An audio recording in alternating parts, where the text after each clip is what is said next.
française, français, Bonitos, Hélène, directrice du département marketing, et Mathieu, stagiaire au sein du service qualité de Jogging Bonito, ont décidé lors d'un point organisé à la machine à café de vous proposer cet épisode en 2 parties. Pour toute réclamation, contactez Romuald au service SAV sur Twitter avec le hashtag Jogging Bonito. Bonne écoute.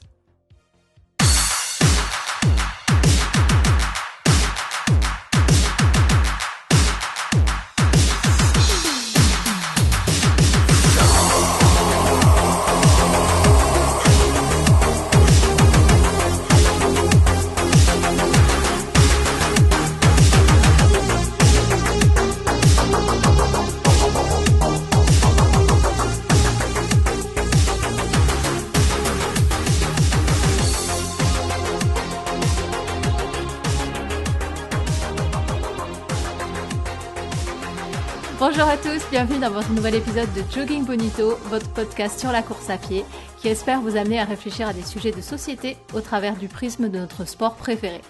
C'est avec grand plaisir qu'on se retrouve aujourd'hui. Le dernier épisode datant d'avril a été une superbe expérience de partage et d'échange avec vous, puisqu'il s'agissait d'un épisode enregistré en live à Paris, avec une dizaine d'entre vous. Sachez que ça a été une bouffée de motivation énorme pour nous. Nous sommes conscients qu'il est parfois difficile de retransmettre un épisode bien ficelé, un épisode enregistré en live. Nous avons fait notre mieux pour que tous nos bonitos en profitent et on espère qu'il vous aura plu autant qu'à nous. Si vous ne l'avez pas écouté, filez donc le faire et encore mieux, si ça vous dit de voir nos têtes, une version vidéo est en ligne sur YouTube de Jogging Bonito. Bien, il est maintenant temps de passer à l'épisode du jour. Alors même si des écrans nous séparent aujourd'hui, je suis ravie de retrouver mes deux compères, Émir et David. Salut. Salut à tous. Content d'être de retour après un mois de repos. Ouais. Un mois qu'il nous a fallu pour récupérer du live de folie. C'est ça. C'était une super expérience. Franchement, on a rencontré du Skyrunners parisien. C'était top. Ouais. C'était mortel. On les salue d'ailleurs. Que des gens extrêmement performants de plus, qui plus est. C'est incroyable. Des bonitos, quoi. On a comparé nos segments Strava. C'était une grande soirée. On a comparé la longueur de nos segments Strava, pour être plus exact. C'était quelque chose. Oh là là. Bon alors quoi de neuf depuis avril? Des courses? Rien à déclarer? Ouais, Émir, tu nous as tapé un record quand même sur marathon quand même? Bah c'est vrai que c'était veux pas après nous le l'enregistrement, ça. Ouais, effectivement, c'était à London, fin avril, toute fin avril. J'ai fait mon RP de quelques secondes, je crois. Je suis passé sous les 3,14 de punaise. très peu. Ouais. Et voilà, du coup, je crois que j'ai 15 secondes. J'ai dû faire 15 secondes de mieux que mon précédent score. Mais je suis pas certain que j'étais dans une meilleure condition que lorsque j'ai fait mon record, dans le sens où le record il est fait sur le marathon de Cernay-la-Ville. Aussi nommé le premier marathon de France, avec un dénivelé qui est largement supérieur à celui de Londres. Du coup, je pense que j'étais en moins bonne forme, mais que pourtant c'est un RP quand même. Mais bon, voilà, c'était la petite histoire. Bravo à toi. Bon, tu sais que je prends ça à mon compte, parce que c'est grâce à mon entraînement sur le marathon de Paris, juste avant, que tu es arrivé à ce RP, moi je pense. C'est évident que c'était grâce à c'est ça, évident, parce que non, c'est sûr. C'est sûr et certain. Voilà. Ouais, et toi, David? Ben moi, qu'est-ce que j'ai fait depuis un mois et demi? Je sais pas, moi, des drifts sur le parking du supermarché. Je sais pas. Rien de terrible. C'est au mois de mai. Des trucs, excuse-moi, mais récemment, j'ai vu des choses sur Twitter. Bon, en tout cas, je sais pas, tu penses à Steinwerk? Voilà, je pense exactement à Steinwerk, la ville que personne sait prononcer. Voilà, Steinwerk. Charmante petite ville du Nord qui organise tous les ans un 100 km depuis maintenant plus de 40 ans. Et voilà, donc c'était mon sixième 100 km, je crois. Et donc mon 3e abandon. Et oui. Bon, j'étais en bonne forme. T'as bien fait, t'as été intelligent. Ouais, j'étais en bonne forme et puis le pied a décidé de me pourrir la vie. Alors j'ai préféré me ranger sur le côté, comme on dit. Et puis ça tombait bien. De toute façon, je savais que ça n'irait peut-être pas très loin. Donc il va falloir trouver des solutions. Alors si vous êtes kiné, ostéo, marabout ou que sais-je, n'hésitez pas à me contacter. Voilà. Et venez puis aider David. on va essayer de trouver une solution. En ce moment, j'ai le tendon droit qui est dans un Tendon état d'Achille. tellement bizarroïde qu'on ne sait plus dire si si j'ai une jambe droite ou une jambe gauche. C'est un peu le bazar. C'est vrai qu'on a vu des choses sur Twitter. Yeah. C'était un peu étonnant. C'est vrai que tu avais l'air d'avoir des jambes qui pouvaient être ambidextres. C'est ça, tout à fait. Bon, pas très bien. Donc, Et toi, comment vas-tu? Ah, moi, ça va. Écoute, tu vois, je suis repartie dans ma campagne, dans mes contrées californiennes. Et voilà, non, rien à déclarer. Ah si, quand même, je recours un peu mieux quand même qu'en avril, où j'avais toujours ma patte folle. Ça va mieux. Ah, Ravi. ça va mieux, moins de douleur, tout va bien. Ouais, va je mieux. le sens que très rarement maintenant. Toujours là, mais moins souvent. Donc voilà. Et j'ai une petite chose à ajouter, une petite actu quand même. Eh bien, pour ce qui est de l'équipe, en avril, on s'est vus tous les trois. Ça, personne l'aura manqué. Ensuite, en avril, si je dis pas de bêtises, David, on s'est vus tous les deux. Et Oui. c'était en avril, hein, pour les Flandres. C'était en avril, ouais.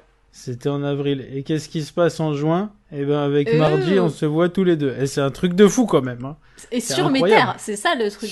Aux États-Unis, eh ben c'est de la folie, jogging bonito, hein, ça devient. Les gens se voient Worldwide. physiquement, les gens de cette émission. Voilà, on a lancé le truc et c'est parti là. Donc t'as vu un peu juillet, qu'est-ce qu'on va faire en juillet là? Je sais pas, mais forcément il y aura une grosse teuf sur un rooftop à Vegas ou un truc comme ça. Ah ouais. Ce qu'il faudrait, c'est que les bonitos nous invitent aussi à travers le monde. Ah ouais, Grave. ça c'est une bonne idée ça. Ouais, c'est ça. Nous on vient les Financé gars. par des par Utip notre et des Tipeee. Tipeee. Ouais, voilà, tout à fait. Notre Tipeee Contribuer, imaginaire. contribuer. Voilà. C'est ça. Bon. Il est à combien actuellement le Tipeee, Margie? 1 million. 1 million. 1 million? Par mois. Ouais. C'est récurrent. C'est ça. C'est le Ouais. problème, c'est que ça ne paye que 2 salaires sur 3. Et c'est ça. Donc du coup les gars, il faut mettre un peu plus quoi. Ah, bah là. C'est comment regardez le pauvre David, c'est lui qui est pas payé, hein, vous vous doutez bien. C'est ça. C'est ça. Celui qui crie le moins fort qui récupère le moins, effectivement. C'est ça. Voilà.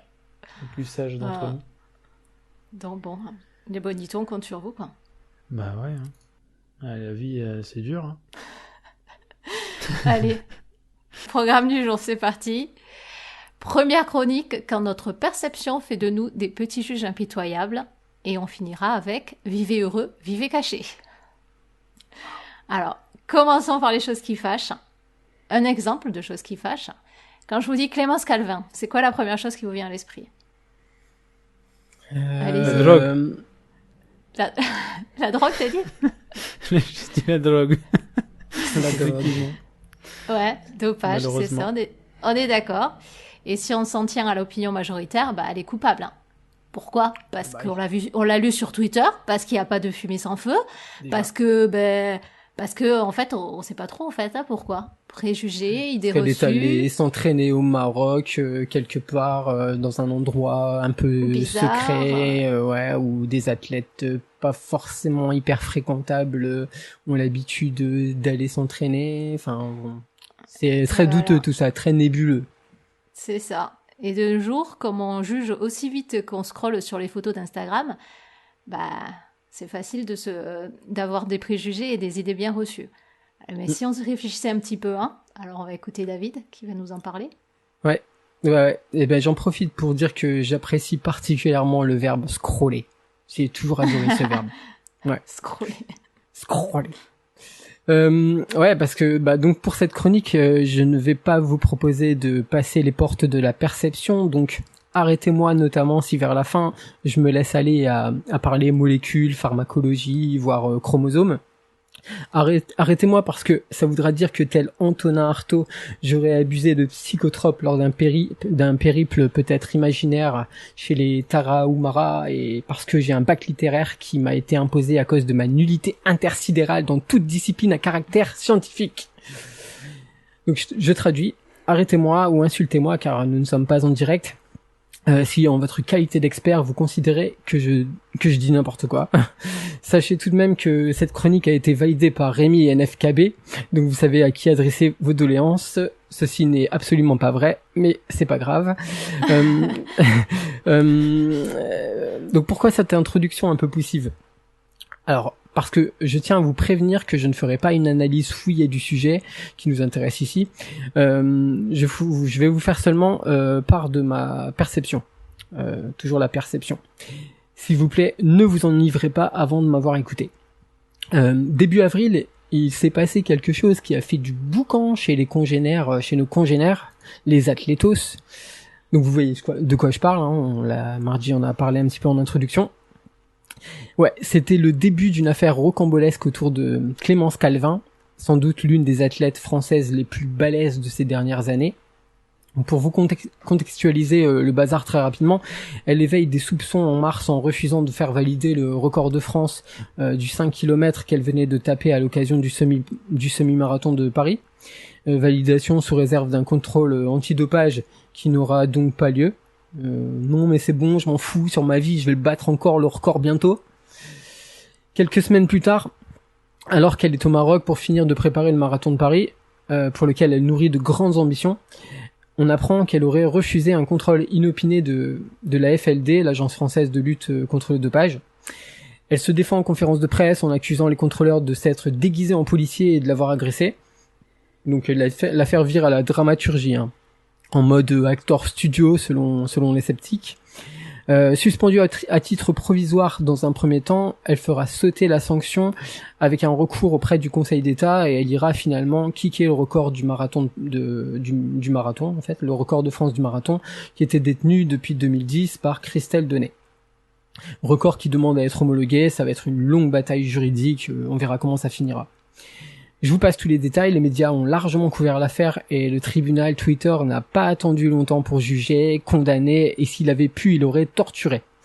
Stade 2 s'est déplacé sur les lieux du contrôle pour une enquête sensationnelle avec des visages floutés, des voix inquiétantes. Il manquait juste la musique des Dents de la Mer.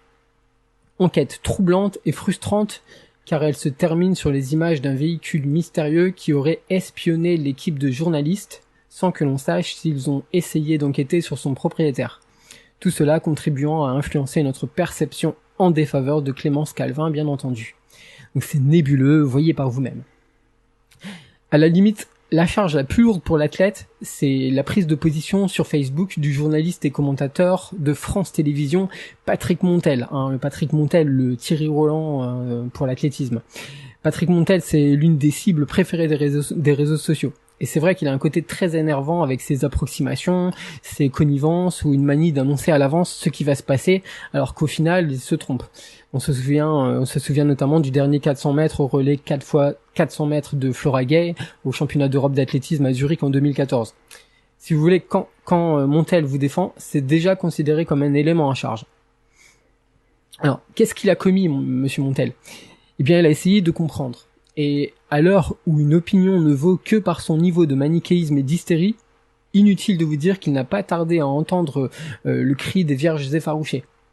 Il a essayé de comprendre, et dans l'esprit de la foule, ça veut dire défendre, ça veut dire excuser et quelque part cautionner le dopage. Que sert-on à la foule assoiffée de sang en 2019 ? On lui sert une bonne grosse indignation des familles. Le décathlonien Kevin Mayer, il s'est dévoué en caricaturant sans honte les propos de Montel, faisant même abstraction de la mise au point du journaliste quelques heures plus tard, qui était destiné donc à apaiser les querelles et à démentir poliment les mauvaises interprétations de ses propos, qui pourtant moi me semblent sans trop d'ambiguïté et si on se donne un peu la peine d'être de bonne foi. Je rappelle que Mayer l'a accusé de généraliser, de dire que tous les athlètes sont dopés et par conséquent de jeter l'opprobre sur l'athlète. Reprenons plus en détail ce qu'il a dit. Il affirme que le dopage est inhérent au sport professionnel. Waouh, le crime de lèse-majesté. Il explique que la pression des records à battre chaque rendez-vous, l'intérêt collectif, peut inciter les athlètes à se doper. Il parle d'un système qui conduit au dopage, pointe une pression tous azimuts et donc suggère une possible responsabilité collective, alors qu'en cas de faute, c'est l'athlète seul qui en paye les conséquences.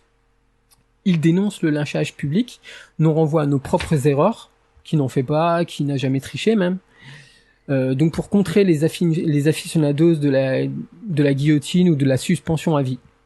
Les athlètes sont parfois jeunes, mal entourés, chacun a le droit à une seconde chance, il y a des règlements avec des barèmes, celui qui triche est puni, pas la peine d'en rajouter.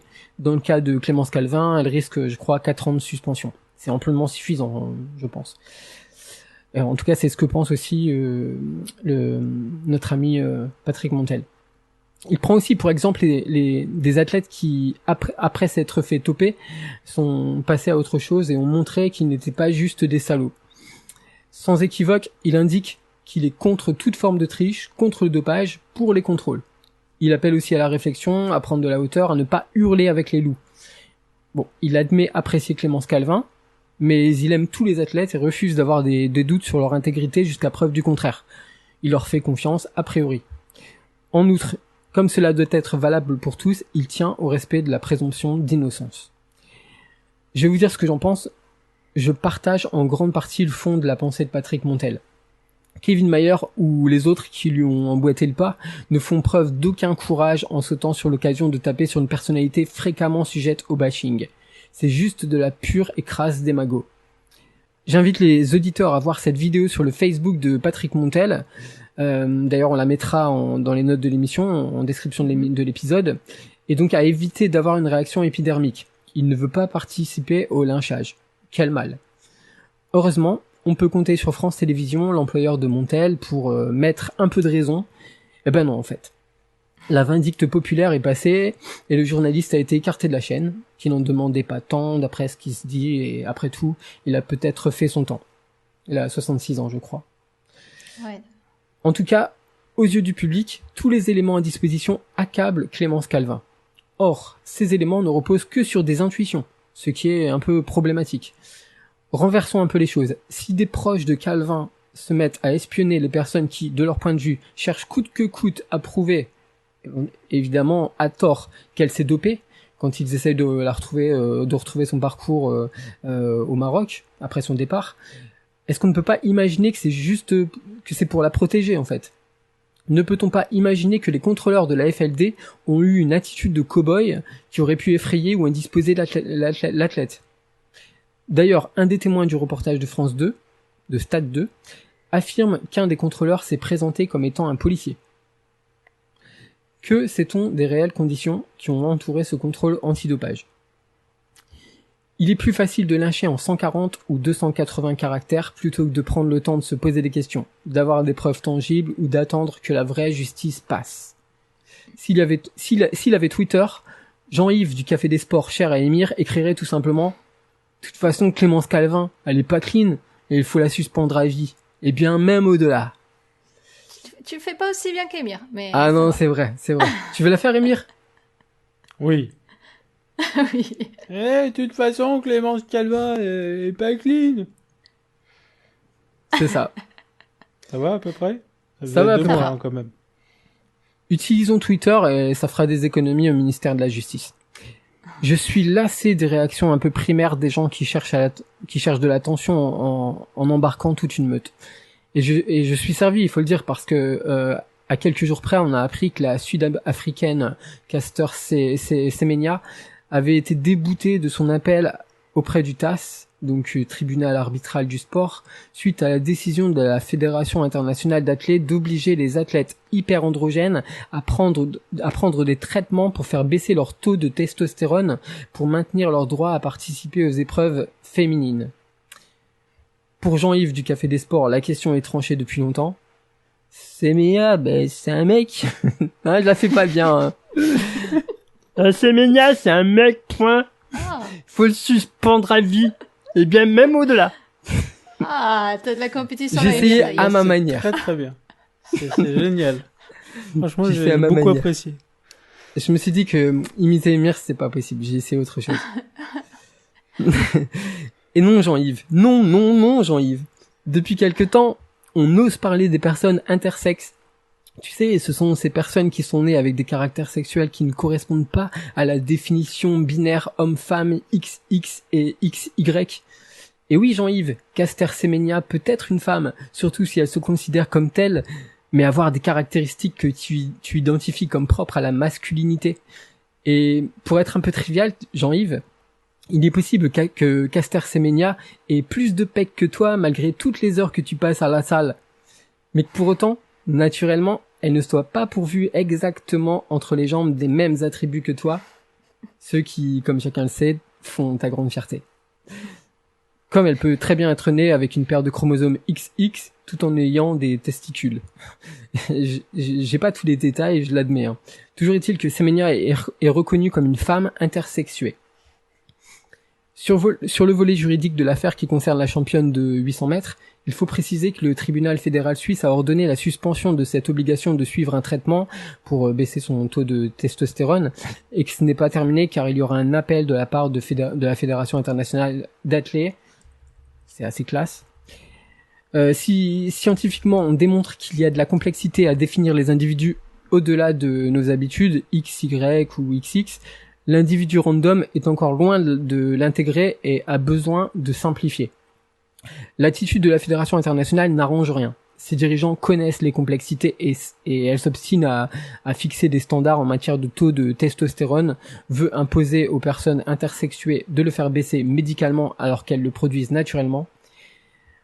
J'y vois une dérive discriminatoire, franchement. On est en droit de se demander si cette position n'est pas sexiste. Dans la culture populaire, l'image d'une femme forte, athlétique, performante est vue comme quelque chose de malsain, laid et donc douteux. Bref, j'arrête là, on peut quand même dire que l'être humain est bourré de préjugés, qu'on n'en est pas détaché, et peut-être on passera à autre chose quand on se posera la question du transhumanisme, de l'être humain robotisé.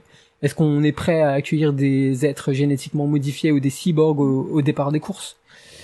Peut-être que lorsqu'on traitera ces questions, on trouvera qu'on était sacrément cons avec nos dérapages verbaux, nos réactions épidermiques, primaires, et notre sexisme récalcitrant. Comme tu l'as dit dans ta chronique, David, on a souvent une vision manichéenne des choses. Et pourtant, tout est loin d'être blanc ou noir, on le sait bien. Tu parles des problèmes de dopage et des athlètes intersexes. Et en réalité, tout ça, au lieu de nous amener à juger, ça devrait nous amener à nous interroger plutôt, comme tu le dis dans ta conclusion. Et alors, pour commencer, j'aimerais bien qu'on parle d'abord du dopage. Donc, même si on adorerait rester sur notre petit nuage fait d'amour inconditionnel pour ce sport si beau et si pur qu'est la course à pied, ben, il n'échappe pas non plus. Pourquoi ? Parce qu'il y a compétition, argent en jeu, nature humaine, et bam, le dopage est là. Donc la première question, c'est, la première chose sur laquelle j'aimerais qu'on discute, c'est comment, vous pensez que c'est quoi qui fait qu'on en arrive au dopage ? Comme je disais, c'est le système de compétition, que c'est le système qui a de l'argent en jeu ? C'est vrai que déjà quand on voit qu'on fixe des objectifs de nombre de médailles au JO, qu'on met une pression dingue pour l'excellence, on obtient peut-être l'excellence, mais on obtient aussi la malhonnêteté, quoi. Et je pense que c'est ce qu'a voulu exprimer notre ami Montel, qui pointe aussi une pression extérieure, parce que la pression extérieure est énorme. Je parle des coachs, des sponsors. Regardez par exemple l'enjeu qu'il y a derrière le fait de descendre sous les 2 heures au marathon avec des partenaires financiers, avec des marques très connues et qui ont intérêt à ça, qui ont un intérêt là-dedans.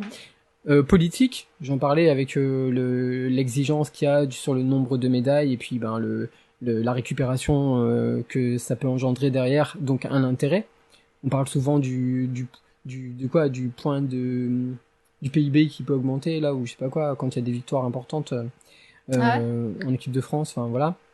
Donc des pressions médiatiques aussi, parce que il suffit d'écouter certains journalistes ou certains intervenants pour comprendre que quand tu termines 8e à une compétition, hein, tu n'es rien, quoi. Tu n'es rien. Ouais. Voilà. Donc c'est vraiment une pression énorme. Tout le monde a un intérêt à voir des records claqués. Hein. Et ben, il est à peu près normal de penser que ça peut contribuer à amener des athlètes à se doper. Et puis cette pression, ben, c'est aussi nous qui la mettons quelque part en réclamant des records, quoi. Enfin, je veux dire, on allume sa télé et on regarde la dernière compétition en espérant qu'il y ait le record. Enfin, on est tous complices un peu. Et l'athlète, effectivement, il est pris dans un engrenage. Ouais, et d'ailleurs, bon, je sais pas si nos abonnés auront déjà vu la vidéo de Patrick Montel, mais il explique bien, sur Facebook, là, de Patrick Montel, il explique bien, enfin moi je trouve qu'il explique bien ça, certains ne l'ont pas trouvé, mais bon. Tu l'as vu toi, Émir, cette vidéo ou pas? Non, je l'ai pas vu, enfin, mais les j'en ai deux beaucoup vidéos, il y entendu en a parler. deux. Ouais.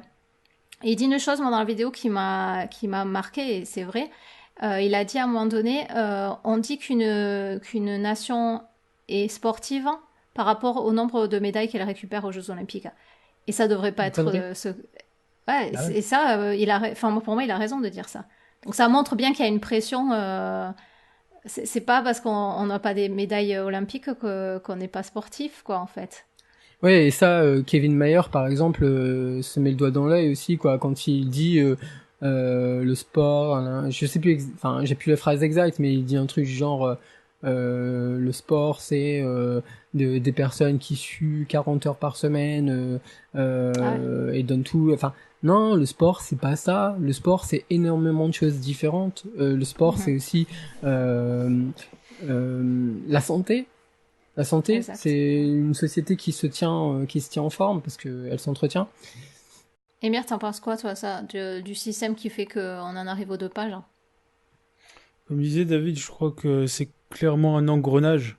Et je pense que rien qu'en ça, c'est super difficile de blâmer un athlète qui se dope, dans le sens où, en fait, aucun de nous, enfin aucun de nous, il y en a, hein, mais la plupart d'entre nous n'a aucune idée du dilemme que ça représente au moment où il faut se demander si on est quelqu'un qui va sauter le pas du dopage ou pas.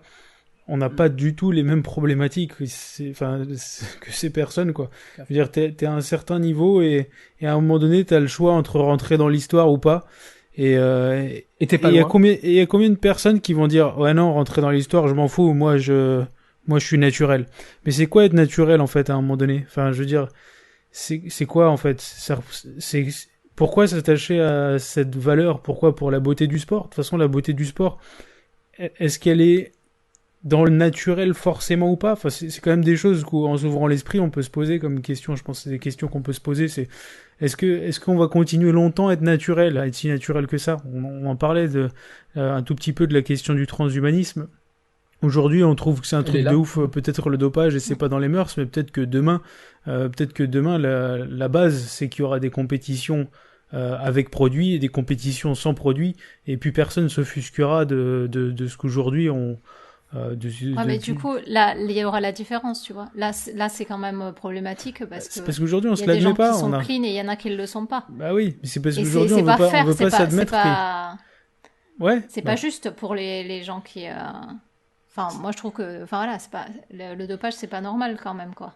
Non, c'est pas. Ça devrait pas l'être. Maintenant, c'est pas normal de blâmer. Enfin, comment dire? Si, les gens doivent être, ceux qui se dopent doivent être sanctionnés, ouais. Mais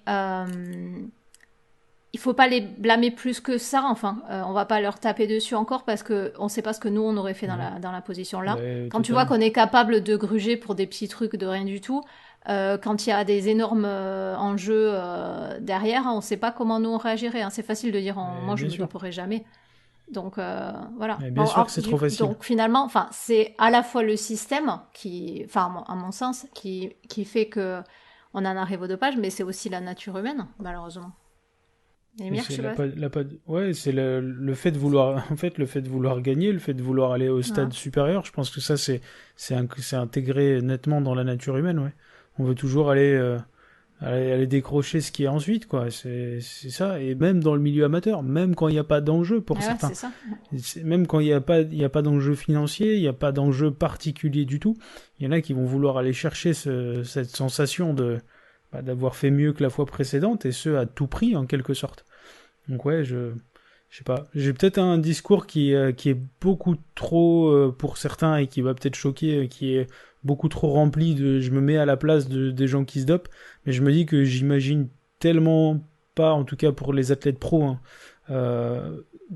quelles sont leurs contraintes que les voir se faire taper dessus, c'est ça qui me choque, moi, en fait. J'arrive pas à voir ça, quoi. Je me dis, il y a beaucoup trop de choses qu'on comprend pas, en fait, dans la complexité de la vie de ces gens-là. Donc, je sais pas. Oui. J'arrive pas à les blâmer. Même si, comme tu dis, Margie, c'est injuste et voilà, il faut pas le faire, c'est pas bon pour les autres.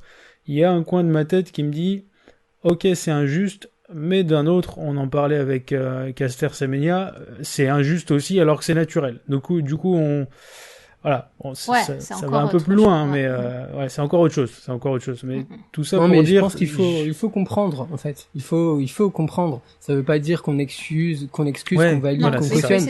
Il faut comprendre ce qui peut faire qu'on en arrive là. La question, c'est pourquoi nous on réagit finalement. Pourquoi les gens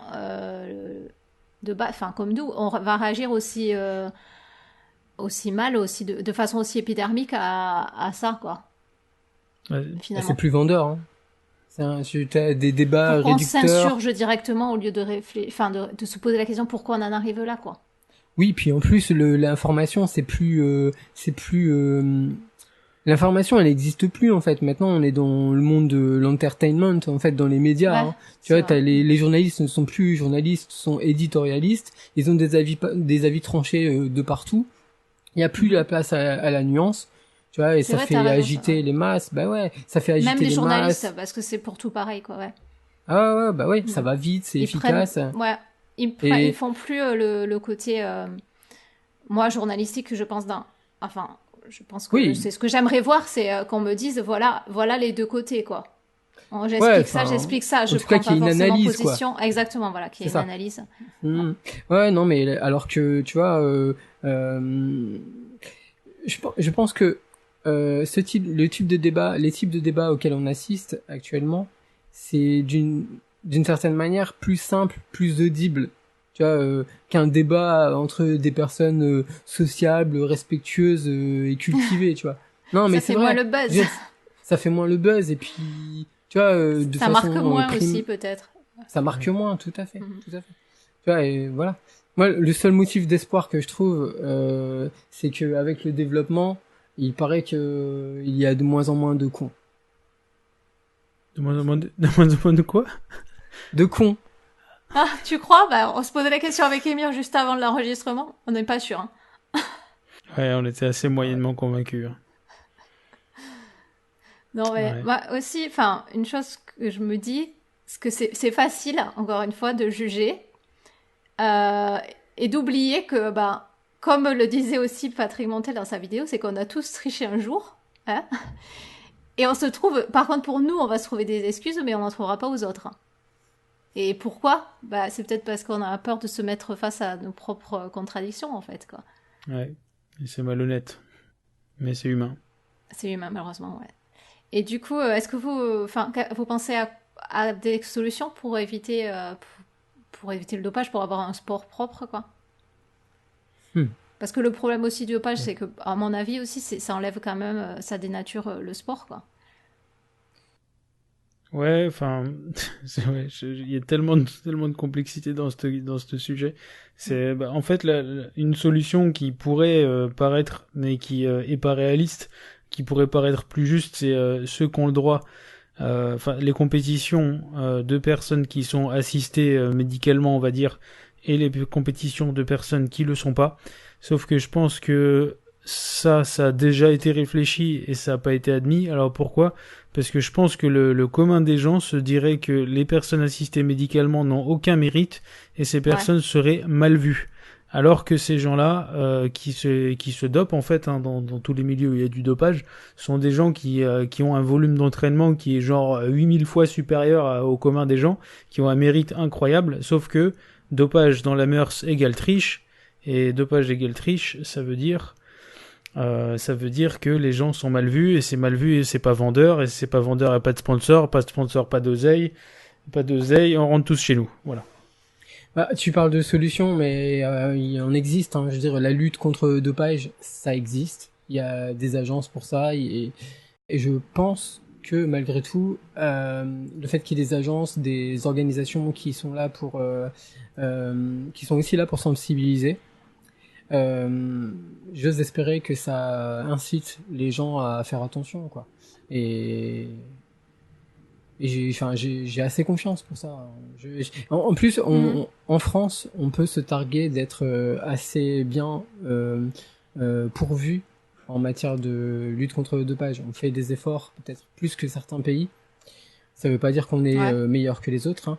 Mais il faut pas discréditer ça, quoi.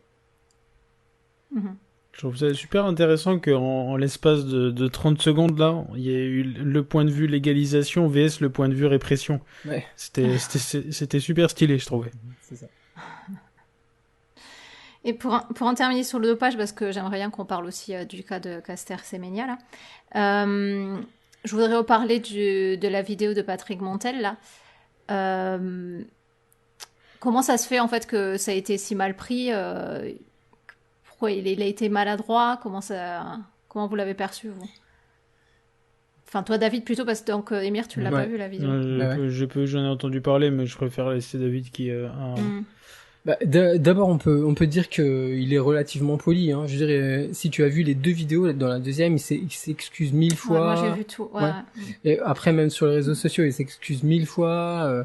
Les autres ont pas de pitié, hein. Ils l'ont découpé en morceaux, ont juste écouté la partie qui les a rangés quelque part, hein, aussi pour attirer l'attention. Ouais, il est un peu maladroit, c'est sûr, parce qu'il dit que le dopage, il dit à la fois que le dopage c'est inhérent au sport de haut niveau. Donc ça peut laisser entendre que c'est obligatoire si on n'écoute pas tout ce qu'il a dit. Ouais, hein. c'est si on n'écoute pas, parce que. Mais en même temps, il dit qu'il pense pas que tous les athlètes sont dopés. Et d'ailleurs, il en cite des sur lesquels il n'aura jamais le moindre doute. C'est maladroit aussi parce que son discours il marque une sorte de résignation, comme je le disais juste avant, en fait. Et je peux comprendre que certains puissent estimer que il se fait complice. Tu vois, est-ce qu'il faut se résigner à penser qu'il y aura toujours des athlètes qui se doperont?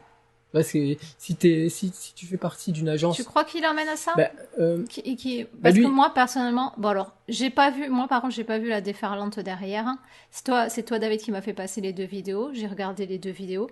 Et pour moi, à partir du moment où tu te concentres et t'écoutes sa vidéo et tu écoutes vraiment ce qu'il dit, il y a aucune, enfin, je veux dire, il y a pas de doute. Le gars, il est pas en train de dire qu'il est pour le dopage ou que, c'est pas vrai, quoi. Non.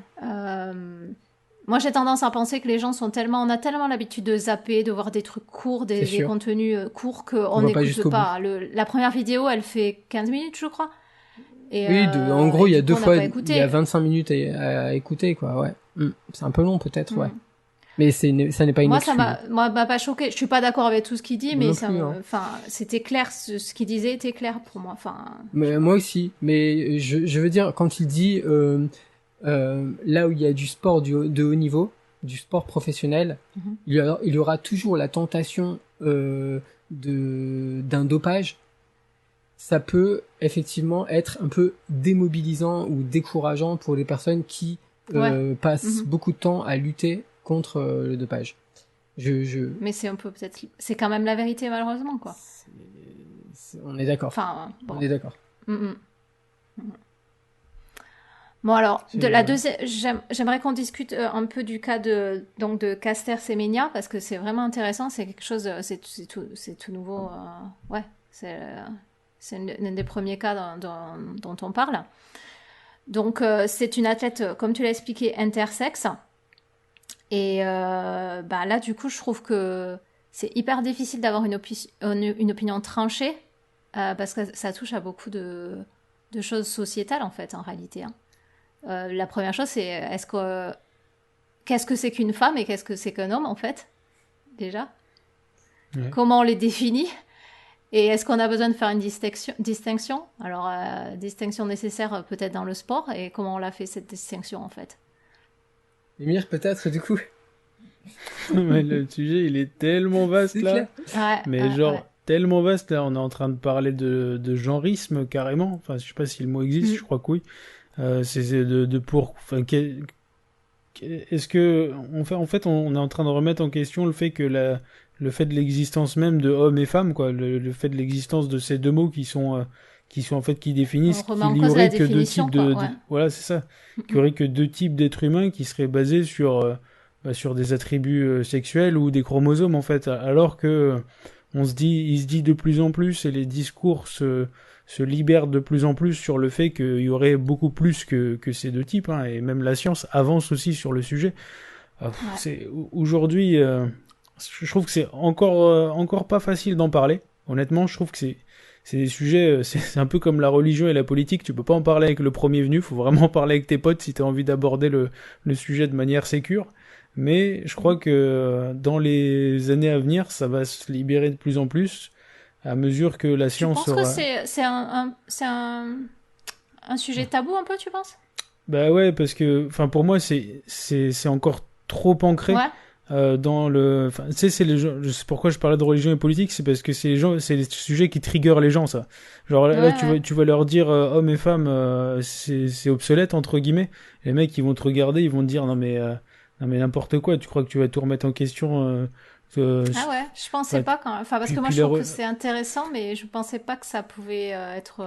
Si, et puis t'as même des problématiques de religion après derrière. C'est que voilà, tu vois, Dieu a créé l'homme, la femme, j'ai dit soi-disant, c'est déjà un peu violent de rien que d'avoir dit soi-disant. Je suis un peu violent là, mais en fait on voit ce que je veux dire, quoi. C'est-à-dire, c'est intimement lié à la religion quelque part, et si on se met à remettre en question ça trigger des gens directement, des gens qui sont fondamentalement convaincus que c'est comme ça et pas autrement.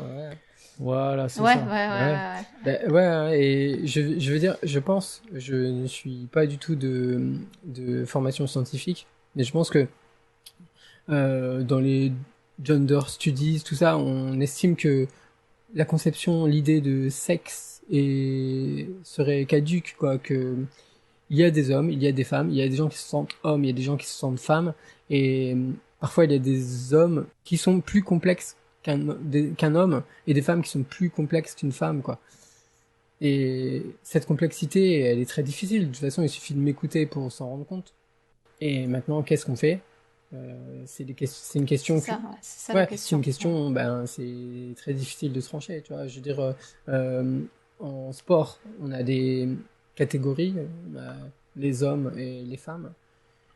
Qu'est-ce qu'on fait d'athlètes qui sont reconnus comme hyper androgènes?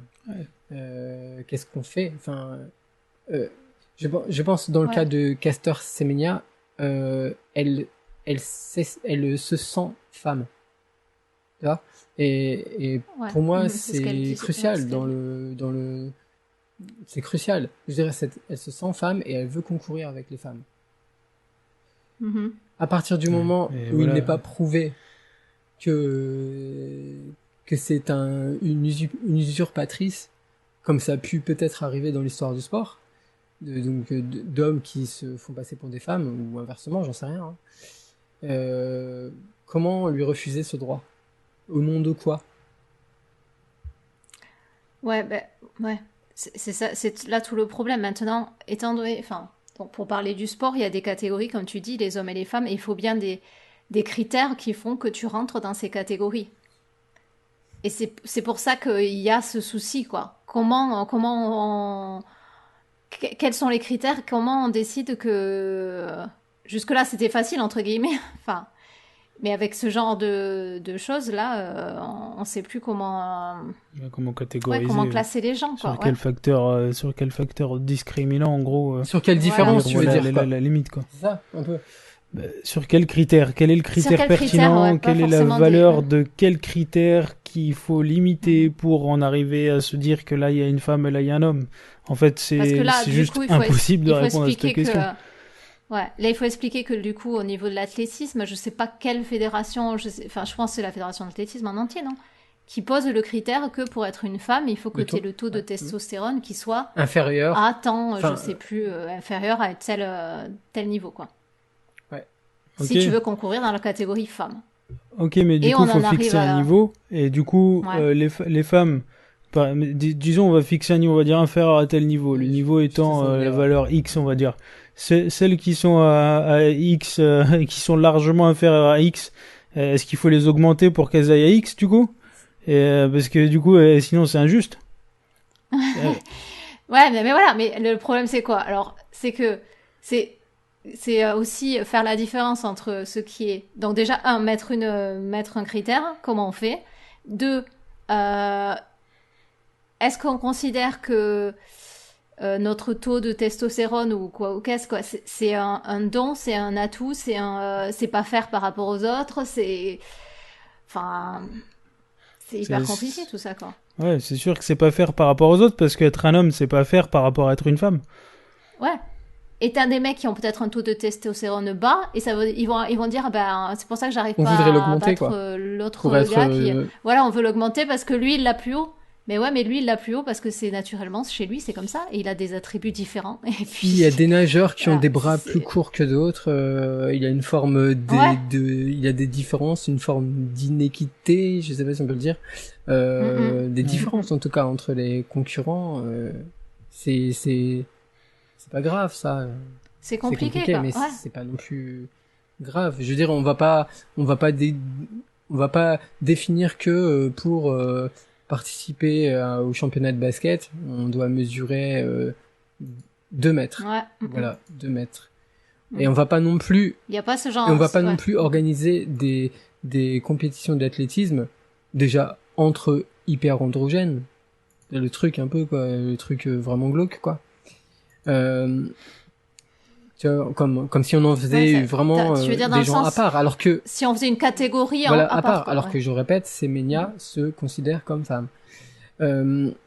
Et on va pas non plus faire des catégories, je sais pas moi, d'athlètes de 1m90 pesant 79 kilos. Ça n'arrive pas. C'est fait ça dans certains sports. Avec tant de testostérone comme ça, là, c'est tout à fait faire pour tout le monde. Dans la boxe, ils ont décidé que c'était discriminant, donc ils l'ont fait, ça. À la boxe, ils l'ont fait, mais si tu as une allonge qui est... et il y a des grandes différences parfois. Là, on le voit avec le combat, par exemple, de Joshua contre Ruiz, là, je crois. Tu vois, il y a une tête de différence entre les deux. Joshua a une allonge, un bras qui est presque 2 fois plus grand que l'autre, mais il se fait allonger quand même, quoi. Et c'est comme ça, je veux dire. Alors oui, tu vas avoir un avantage parce que tu as une allonge meilleure que ton adversaire. Ouais, mais là, du coup, tu vois, donc là, t'acceptes la catégorisation, mais on l'accepte pas sur le côté en athlétisme, on va dire que pour être dans la catégorie femme, il faut avoir tant de taux de testostérone.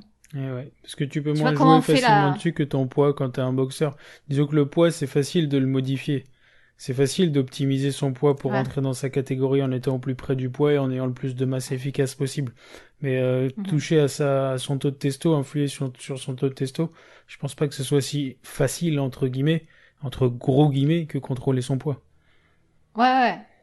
Quoique, dans la fédération, justement, d'athlétisme... je sais pas ce qu'ils disent là, si Caster Semenya veut être dans la catégorie femme, il faut qu'elle prenne un traitement médical pour faire descendre son taux de testostérone. Voilà. C'est pas ironique ça, quand même. Sachant que naturellement, il me semble que ton taux de testostérone peut avoir des variations quand même importantes, tu vois, d'un moment à un autre. Ah ouais, ça je sais pas. Ouais, puis juste une question. Alors là, du coup, c'est une question ouverte parce que j'en sais vraiment rien. Est-ce que le fait d'avoir un taux de testostérone à un instant T, ça annule le fait que tu aies eu de la testo plus que tout le monde pendant toutes les années précédentes de ta vie? Donc, ou est-ce que ça fait juste rien en fait? Parce que la testo à un instant T pendant l'effort, en fait ça t'aide pas forcément plus que ça, mais c'est plus le fait que t'aies construit une musculature ou une condition physique grâce à cette testo dans le passé qui conditionne l'athlète que t'es aujourd'hui, tu vois. Parce qu'un athlète, par exemple, parlons du bodybuilding par exemple, les athlètes qui se sont dopés, je connais bien. qui ont atteint une condition physique, je sais David, c'est pour ça, hein, tu me corriges hein, si je me trompe. T'atteins une condition physique à l'aide de testo de synthèse, des anabolisants et compagnie, enfin le dopage qui permet de construire une masse musculaire qui va au-delà de ce que la nature pourrait nous permettre d'avoir. Donc ces gens-là le font, ils deviennent ultra badass, c'est su de tout le monde, en particulier dans ce domaine, tout le monde sait que ces gens-là, pour atteindre des physiques tels que les Mister Olympia, ils sont forcément au-delà du naturel, même la science elle le reconnaît easy. Le jour où il arrête de se doper, il maigrit pas comme pour autant. Bah oui.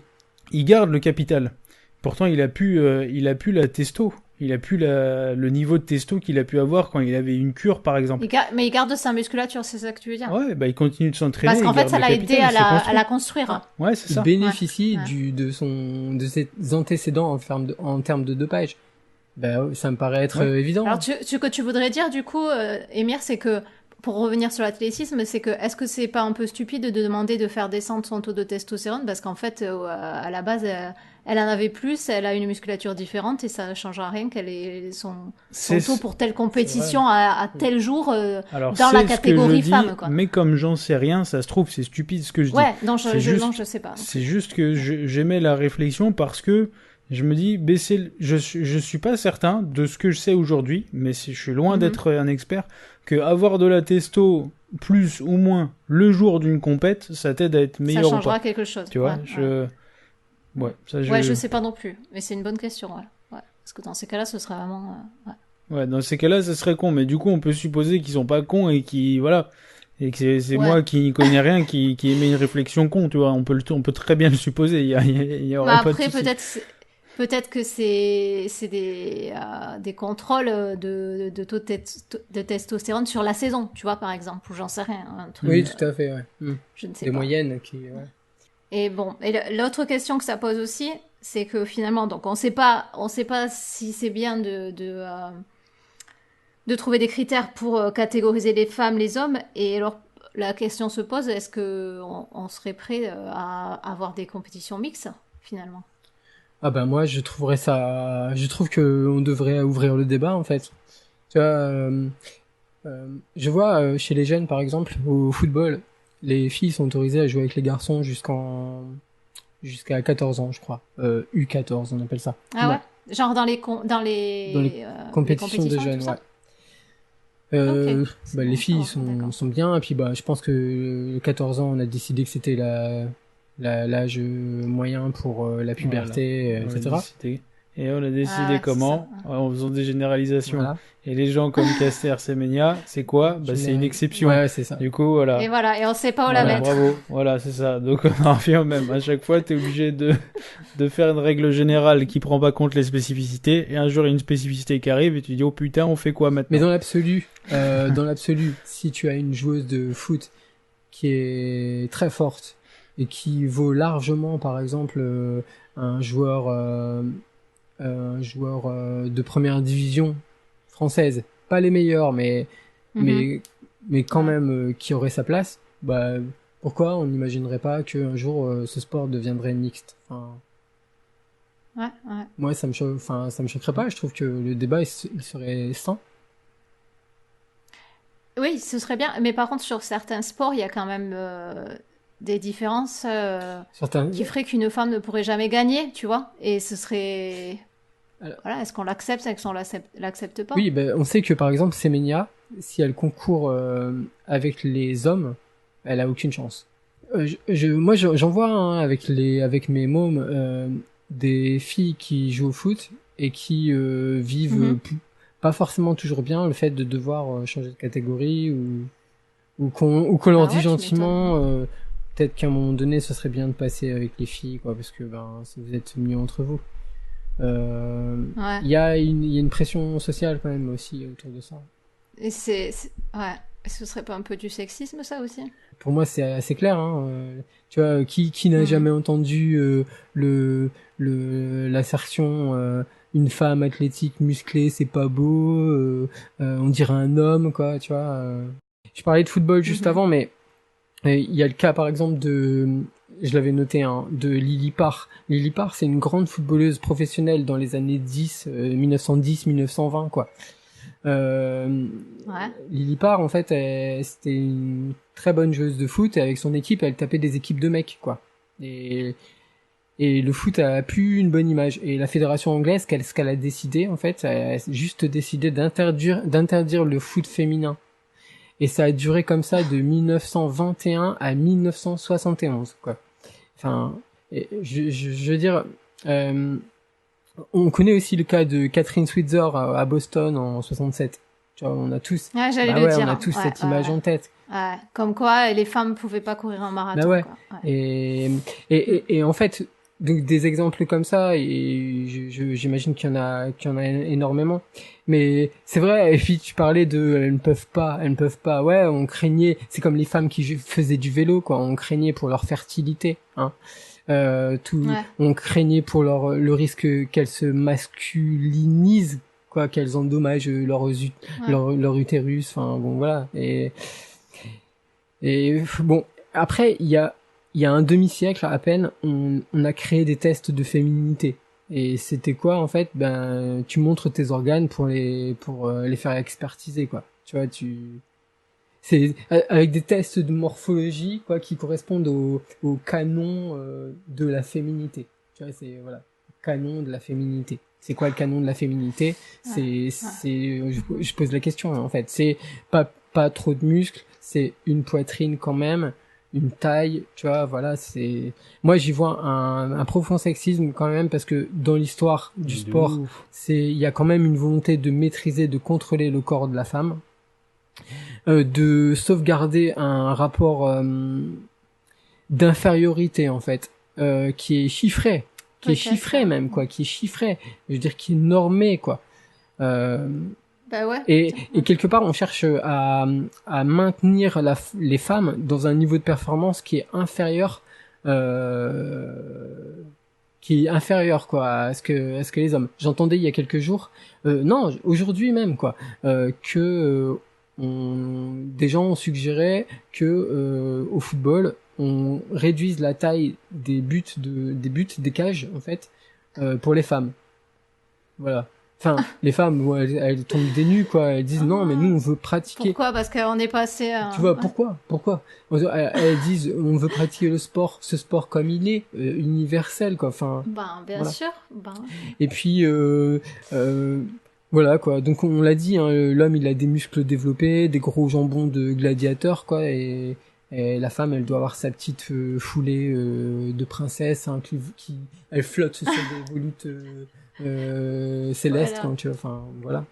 Et un cas qu'on n'a pas cité, et je sais pas si vous vous souvenez, Amélie Mauresmo, la joueuse de tennis. Ouais, c'est vrai. Et chez les Guignols, en fait, si je ne fais pas d'erreur, chez les Guignols de l'info sur Canal+, c'était Stallone avec des longs cheveux, quoi.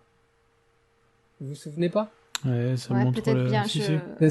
Et en parlant de Amélie Mauresmo, on peut parler de Serena Williams aussi. Tout à fait. Et Venus Williams. Ouais, tout à fait. Avec des problématiques de racisme aussi parfois.